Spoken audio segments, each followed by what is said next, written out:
Salut Internet, comment ça va? Aujourd'hui, on fait partie des 180 000 personnes qui ont l'honneur d'assister à Vivatech 2026. C'est quoi Vivatech? C'est 14 000 startups. C'est plus de 4 000 partenaires et près de 3 600 investisseurs qui sont présents. C'est le plus grand salon européen lié à l'innovation et la technologie. On y est grâce à notre école. On est là en tant que student. On va vous présenter du coup tout ça, plein de startups hyper innovantes, plein de super projets hyper intéressants. Il y en a plein derrière nous. Même au-delà des startups, des grosses entreprises qui ont accepté, par exemple IBM, de recevoir des interviews parce que c'est pas une startup, c'est... Il y a beaucoup de vidéos d'interviews qui seront en vidéo dédiée, je vous invite à aller les voir, elles seront mentionnées au fur et à mesure de la vidéo. C'est-à-dire qu'on a fait 3 jours, il y avait 3 étages cette année, on y est allé à donf, on y a est allé de quasiment partout. tout vu globalement. On vous a préparé plein d'interviews, on vous a préparé plein de présentations d'entreprises. Est-ce que tu as quelque chose à ajouter? Non, c'est parti, hein. Vous allez voir, c'est très sympa.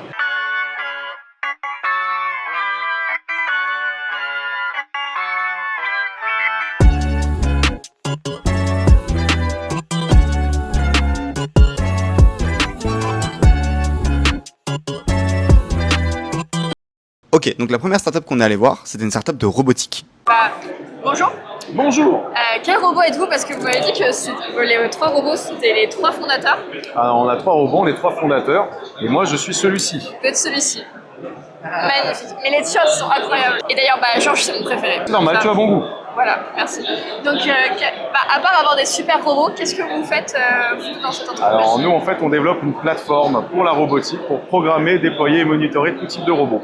Et on est sur de l'open source. On s'appelle Asterion Robotics, comme son nom l'indique. On est donc une start-up, on est en Alsace, donc c'est pour ça qu'on est sur le stand du Grand Est. Et on est incubé au sein de Semia, qui est l'incubateur de la région Grand Est, le plus connu, et également au sein de Polytechnique, l'X à Paris. Donc le but c'est de simplifier, j'ai vu votre tagline, faire de la robotique une application. C'est assez parlant. Oui. Ouais, parce qu'on a compris qu'en fait la problématique aujourd'hui de la robotique, c'était justement pas hardware mais software. On a compris qu'il fallait en fait rendre le logiciel accessible dans la problématique et donc transformer le robot en une application. Et là, on peut du coup dérouler notre solution qui permet de pouvoir en fait programmer, déployer, monitorer tout type de robot, plus en étant simplement un expert, mais en étant quelqu'un de lambda. Vous aussi, vous pensez qu'il y aura des robots dans chaque foyer, dans chaque entreprise et que ça va faire... Alors il y en a déjà en fait, parce qu'un robot par définition c'est pas juste de l'humanoïde, mais ça peut être le petit robot qui fait le ménage, ça peut être aussi en fait dès qu'on a quelque chose qui est avec un capteur et avec une caméra et qui a en plus un logiciel intégré, c'est de la robotique. Là, vous pourrez relier à la fois la caméra pour surveiller mon enfant et mon aspirateur. J'aurai une seule application pour tout. Exactement. C'est pas mal. Effectivement, voilà. Plutôt que d'avoir 50 trucs. Et comment vous assurez la compatibilité entre les différents services? Alors, mon aspirateur, c'est un Dyson et ma caméra, c'est une Samsung. En fait, chaque fabricant de hardware et chaque fabricant de logiciel dans la robotique a son propre langage propriétaire. Ça veut dire qu'aujourd'hui, il n'y a aucune possibilité, une incapacité justement à mutualiser ces projets-là et ces programmes-là. Ce qu'on fait, c'est qu'on peut se connecter sur n'importe quel produit et on est aujourd'hui la pierre de Rosette à la problématique en fait de l'absence de langue en commun. On passe de la tour de Babel à la pierre de Rosette. Voilà. On s'est rendu compte en fait qu'il y avait justement cette problématique d'interopérabilité, de programmation, de disponibilité. Aujourd'hui, en fait, ce qu'on fait, c'est qu'on explique vulgairement que la robotique, aujourd'hui, c'est comme en fait l'ascension du Mont Blanc. Aujourd'hui, tout le monde nous montre ce qu'on voit depuis le sommet. On voit les robots qui font des chorégraphies pour le Nouvel An, mais on ne montre pas que derrière, c'est une 60aine de développeurs pendant 6 mois qui ont travaillé non-stop et pour faire un seul cas d'application. Ils ne peuvent rien faire d'autre. Tu demandes à ce même robot de lever le bras, de t'imiter, de faire salut, il ne pourra pas le faire. Ce sera un développement spécifique à faire. Donc du coup, en fait, l'ascension du Mont Blanc, c'est énormément d'accidents, de tragédies, de morts de projets. Et en général, en fait, on considère que c'est 300 kg pour un ticket d'entrée pour un projet en robotique. Il y a 85% des projets qui échouent à cause des problématiques de complexité, d'argent et de disponibilité. Avec notre solution qu'on développe justement, qui permet justement de bypasser toutes les problématiques de la robotique, on est sur 4 fois plus vite et 70% moins cher. Et donc, des cas d'application classiques, ça va être pour n'importe quel industriel, par exemple, qui veut automatiser une tâche dans son entreprise. Et ben, en faisant appel à nous, il va bypasser en fait les méandres d'avoir différents interlocuteurs. Et au lieu de mettre un an et demi de développement, il va mettre 4 mois. Et après, les évolutions se feront instinctivement. En plus, on a un boîtier qu'on développe qui permet en fait, avec notre solution, d'être en plug and play sur n'importe quel robot. Alors que sinon, il doit tout reprogrammer depuis le début. Un bras robotisé qui déplace d'un point A à un point B, on va dire que c'est 1 an et demi de développement. Et on décide de rajouter une petite caméra à la tête du robot pour pouvoir en fait repérer plus facilement, plus rapidement où est l'objet et gagner 25% de productivité. C'est de nouveau 1 an et demi de développement. Et là, du coup, on met votre boîtier et il arrive à... Tu plugues le boîtier sur le robot et ça y est. On peut prendre le contrôle sur le robot et le programmer comme le reste. Et on est en open source parce que c'est important pour nous puisqu'on contribue. On est nous-mêmes contributeurs de différentes plateformes, différentes open source. Et il y a justement tout l'aspect communautaire. Parce que, même pour tout vous dire, on développe aussi un magazine qui va sortir prochainement pour la robotique en France. Voilà. Le magazine, vous savez comment il s'appellera? Ouais, Unplugged. Unplugged comme débranché. Voilà. C'est hyper Ça vous va? intéressant. À Vivatech, certes, il y a beaucoup de technologies robotiques, etc., telles qu'on l'entend, mais il y a aussi beaucoup de technologies médicales. Et cette start-up l'illustre très bien. Bonjour. Bonjour. Votre prénom, pardon, c'est absolument pas présenté. Alors, je suis le professeur Luc Solaire. D'accord. Donc, je suis membre de l'Académie nationale de chirurgie et directeur de la société Visible Patient Lab. Vous m'expliquez il y a 5 minutes que c'est en gros un scanner très amélioré, si j'ai bien compris. Alors, en fait, c'est un service d'analyse d'image médicale. Vous avez le service d'analyse de sang. On va vous faire une analyse de sang. Nous, on analyse l'image médicale qu'on nous envoie. Et en retour, on va vous fournir l'analyse de cette image, c'est-à-dire une copie en 3 dimensions du patient. Tous les patients sont différents. Donc, on crée un clone numérique qui va être la réplique du vrai patient. L'avantage, le chirurgien va pouvoir vérifier les variations anatomiques spécifiques à ce patient et proposer un acte chirurgical optimisé pour ce patient. Bien. Du coup, vous faites ça à partir directement des scanners. Scanner ou IRM. D'accord. Donc en fait, tous les trucs qui sont en 2D, vous les rendez 3D, c'est ça? Alors, c'est des coupes 2D, mais superposées, donc c'est déjà une acquisition 3D. Oui. Sauf que on ne le perçoit pas en 3D parce qu'on n'a pas la capacité. En plus, c'est en niveau de gris. Là, ça devient en couleur. Plus facile à analyser pour notre cerveau et nos yeux puisqu'on perçoit surtout les couleurs. Et comment on passe d'un niveau de gris à de la couleur? Alors ça, c'est facile en fait. À partir du moment où vous avez déterminé que ce voxel, c'est-à-dire ce pixel en 3D dans l'image, c'est un pixel du foie, vous allez lui donner la couleur du foie. Quand c'est un vaisseau, vous allez donner par exemple rouge pour une artère, bleu pour une veine. Voilà, c'est comme ça qu'on le fait. C'est juste une définition de dictionnaire. La difficulté, c'est de définir que ce pixel appartient au foie. Ça, c'est difficile. Et du coup, c'est fait automatiquement ou c'est fait par un humain derrière la machine? Alors, c'est fait par l'IA. D'accord. Et ensuite, c'est contrôlé par l'humain. Donc nous, comme on est sur un dispositif médical certifié, on ne peut pas se permettre de prendre le moins de risques parce que derrière, ça va permettre de changer l'opération, souvent, dans un tiers des cas, au bénéfice du patient. Donc ce système nécessite obligatoirement un contrôle humain. Et donc on a mis en place un double contrôle humain pour garantir tout risque, comme pour l'aéronautique. Et du coup, ça a quoi comme bienfait au niveau médical? À quoi ça peut servir? Alors il y a premier bénéfice, réduction des complications post-opératoires. Comme on sait à l'avance sur quoi on va tomber, on va aussi plus vite en opération. On réduit aussi le temps d'hospitalisation. Donc ça, c'est les bénéfices classiques que l'on a obtenus et qui sont très importants. Ce que ça permet notamment, c'est que des patients qui semblaient non opérables, finalement, on se rend compte qu'ils sont opérables grâce au système. On prend souvent un exemple qui est assez connu, qu'il est un peu historique aussi. C'est un enfant de 5 ans qui avait une tumeur dans chacun de ses reins. Sans le logiciel, on devait le transplanter. Avec le logiciel, on a évité la transplantation, on l'a opéré des 2 reins. Et donc cet enfant, il a vécu une vie normale, alors qu'une vie de transplanté, c'était maximum 50 ans de survie, avec des anti-rejets, donc très très compliqué. Alors que là, il vit normalement. Donc c'est ce genre de choses qu'on arrive à changer. Et grâce à ça, eh bien, en fait, les patients sont mieux opérés. Vous nous parliez tout à l'heure de bienfaits au niveau des tests de nouveaux médicaments, c'est ça? C'est ça. Alors ça, c'est le nouveau développement de notre société. Comme on a plein de clones 3D de patients, oui. Vous savez que l'IA, aujourd'hui générative, oui, vous le trouvez sur Internet, elle va vous faire des jolis dessins. Vous lui demandez, tiens, dessine-moi un écureuil. Et fais-le-moi dans un style manga. Elle va vous faire un dessin d'un écureuil dans un style manga. Bien, l'idée de l'industrie, ça a été de générer des patients qui n'existent pas, mais qui ressemblent à des patients qui existeraient. Jusqu'à présent, personne n'avait réussi à faire ça au niveau de l'image médicale. Parce que c'est très compliqué, une image médicale, et elle contient des détails extrêmement fin. Nous y sommes arrivés l'année dernière grâce à notre donnée qui est extrêmement complète et aujourd'hui on est capable de fournir des patients fictifs de synthèse qui peuvent remplacer les patients des branches contrôle dans une étude clinique. Ce qui veut dire que demain, grâce à cette solution, on n'aura plus besoin, quand on est un patient qui va suivre une étude clinique, on n'aura plus besoin de patients qui ne devront pas être traités. Tous les patients seront réellement traités et les patients non traités seront des patients synthétiques. Comme ça, tous les patients pourront bénéficier du nouveau traitement. Ce que vous expliquiez tout à l'heure, c'est que la 20%, c'est ça, des patients 20 à 30% suivant les études. prennent en fait des placebos dans les études. C'est ça. Et bien, ces patients demain seront traités réellement et les 20% de patients seront fictifs. Écoutez, merci beaucoup. Merci à vous. Pas plus. Merci pour tout. Et bonne continuation. Ensuite, on s'est baladé et on est tombé sur un simulateur de F1 sur le stand de PwC. Bien évidemment, il fallait que j'essaye. Well, if you need a hand to carry a load, I'm here to let you know you can put that on me. When that old hurricane is starting to blow, I've always got a home where you can come be. Oh, because I ain't afraid of a little weather. We're gonna make it together.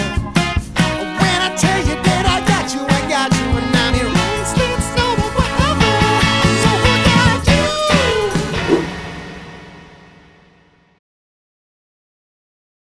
Ensuite, on est allé voir des gars de Marseille. Ils sont montés à Paris pour nous montrer leur startup, Let's Sign It. Bonjour, déjà merci de nous laisser vous interviewer.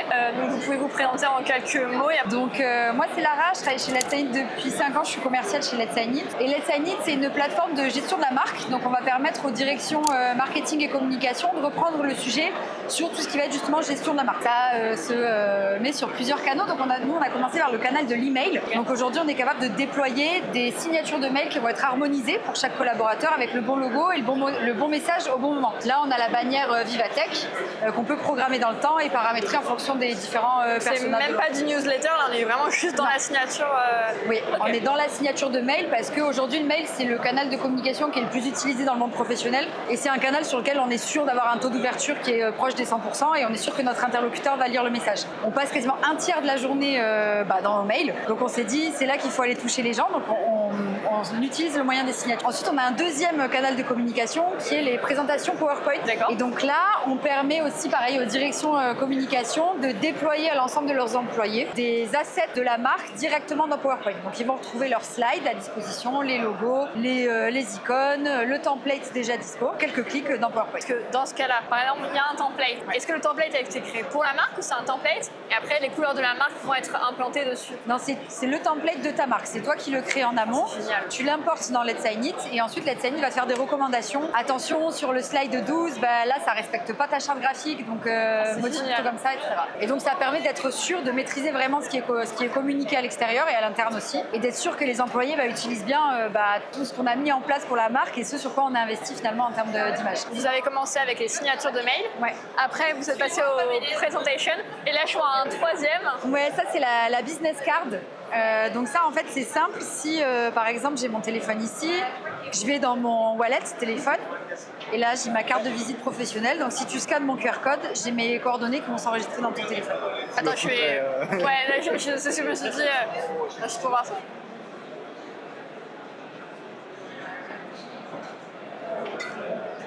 Donc là ça va ouvrir une fiche Après, moi, je tape répertoire. très mal dans Vivatech.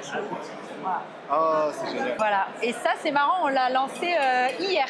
Ouais, on a profité d'Assure Vivatech pour lancer le nouveau produit. Et les retours qui sont faits, vous avez une équipe derrière ou c'est de l'IA? Ça va être fait comment? Les retours, tu veux dire les améliorations Oui, par qu'on exemple, la propose, slide 10, c'est de l'IA. C'est de l'IA. Tout est de l'IA.